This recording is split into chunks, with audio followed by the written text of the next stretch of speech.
Good afternoon, ladies.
Good afternoon. The Honorable Eden Duale, Cabinet Secretary for Defense of the Republic of Kenya,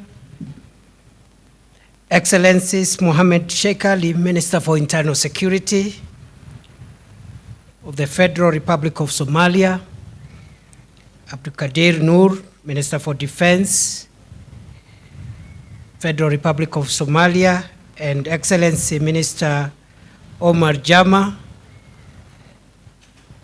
Abshir, Minister for Foreign Affairs, Federal Republic of Somalia, senior government officials from the Republic of Kenya and the Federal Republic of Somalia.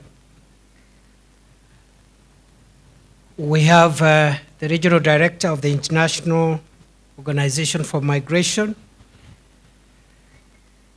and other senior government officials from the Ministries of Interior, Defense and Foreign Affairs of Kenya and the counterpart ministries of Somalia.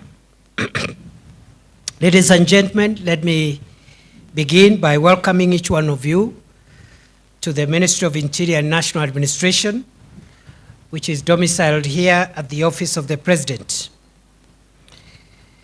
Your presence and participation in this meeting are of vital importance to the two countries as we continue to deepen our partnerships and cooperation between our two nations.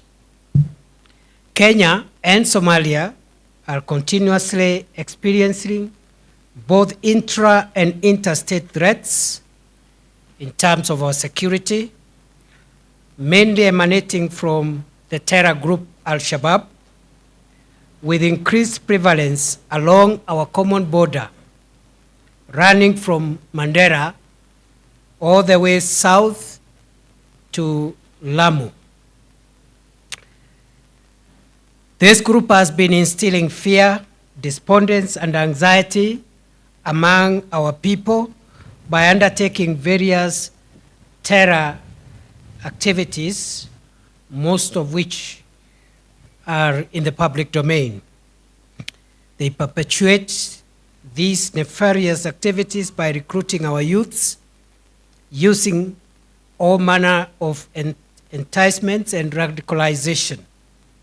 The climax of the process is a huge and critical mass of radicalized youths.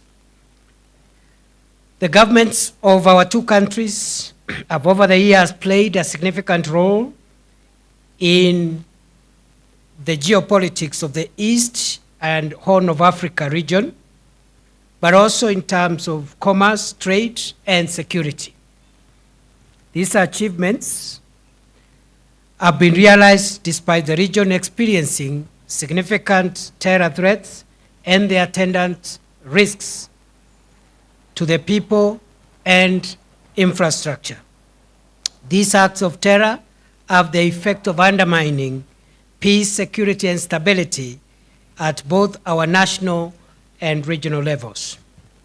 Ladies and gentlemen, this morning, I am glad to report that a high-level ministerial meeting was successfully held between the two countries to appreciate the challenges posed by cross-border crime and threats that include violent extremism, organized crime, irregular migration, transnational terrorism, and other related security concerns.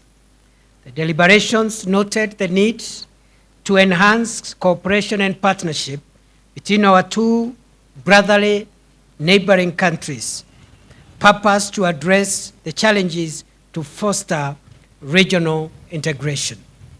The government of Kenya and the government of Somalia both recognize and commends the complementary role played by development partners in the fight against terror, violent extremism, cross-border organized crime, in addition to value addition to efforts to maintain peace and security in this region. We wish to affirm our commitment as the government of Kenya of our continuous engagement with our development partners to ensure that our common objective of safety for all our people, communities, and the world at large is achieved. In the spirit of partnership and cooperation, and in recognition of the fact that border communities in both countries have common cultural, religious, and socioeconomic variables, the two governments are in agreement on the following. One, the need to strengthen cross-border communication and information sharing.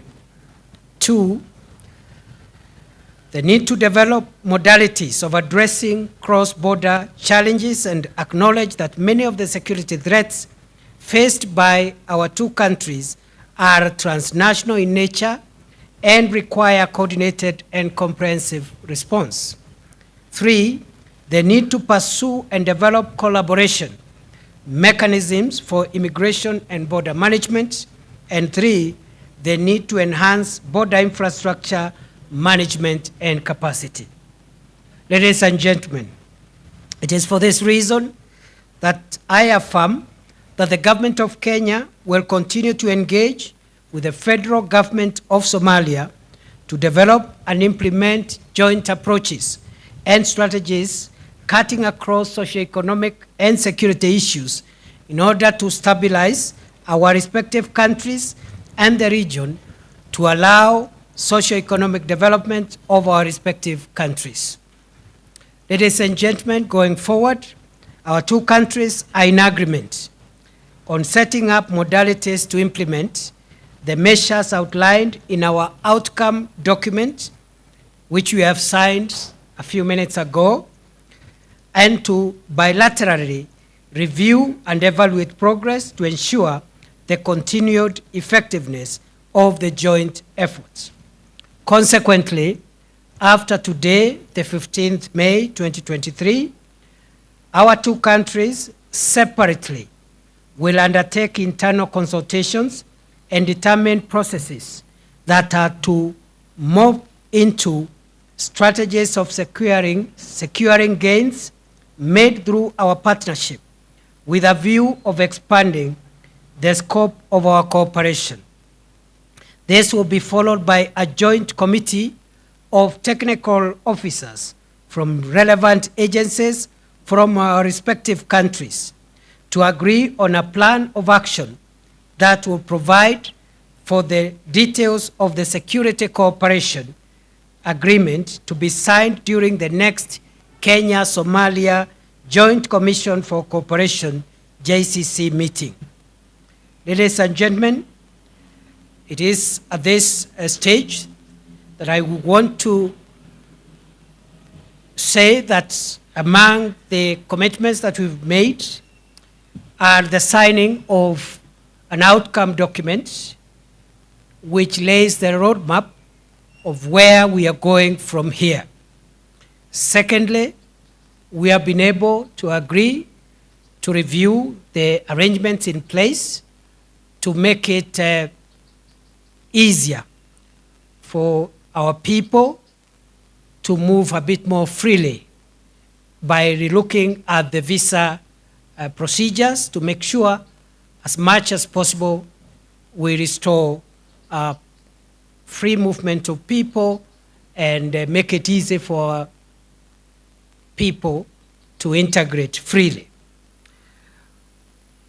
And thirdly is to say that we also are looking at the possibility of opening the border, and we have resolved that the border between Kenya and Somalia will be reopened in a phased out manner within the next 90 days, effective today, starting with the Mandera-Bulahawa border point, which should be open in the next 30 days.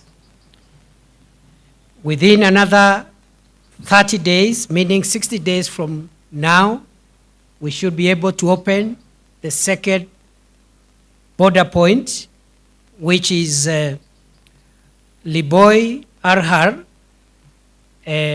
Doble on the Somalia side, and also 90 days from today, we also hope to be able to open a third border point, which is Kiunga Raskamboni in Lamu County.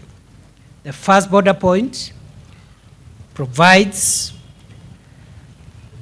an entry point from the Kenyan side in Mandera County. The second border point provides an entry point from the Kenyan side in Garissa County. And the last border point will be able to provide an entry point from the Kenyan side in Lamu County.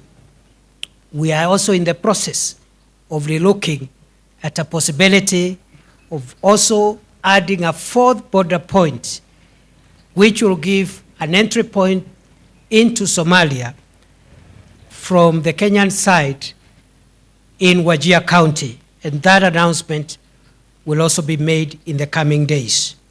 Finally, ladies and gentlemen, as we further and deepen this dialogue of partnership and cooperation, it is my sincere hope that we shall continuously endeavor to enhance our cross-border experiences, activities, and engagements, keeping in mind the emerging security trends and dynamics paradigms that transcend national, regional, and continental boundaries. Thank you. I want to take this opportunity to thank the distinguished delegation from Somalia, led by the Somalia Minister for Internal Security, Minister Mohammed, and the other two ministers who are with him, the Minister for Foreign Affairs and Minister for Defense. I also want to thank my brother, Minister Eden Duale of Defense, and all the senior government officials who have made it possible for us to arrive here. It has taken the hard work of technical senior officials of the two governments for us to reach the point where we have reached. I now want to yield the floor to my counterpart, the Internal Security Minister of the Federal Republic of Somalia, to make a few remarks, and after that we shall end this media briefing. And unfortunately today we'll not be able to take your questions because we are constrained. Welcome, Honorable Minister.